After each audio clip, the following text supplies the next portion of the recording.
私あなたに会えて本当に嬉しいのに、当たり前のようにそれら全てが悲しいんだ。今会いたいくらい幸せな思い出がいつか来るよ。別れを育てて歩く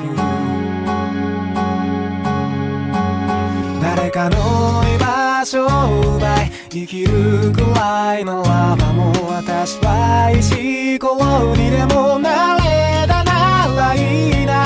だとしたら勘違いも戸惑いもない。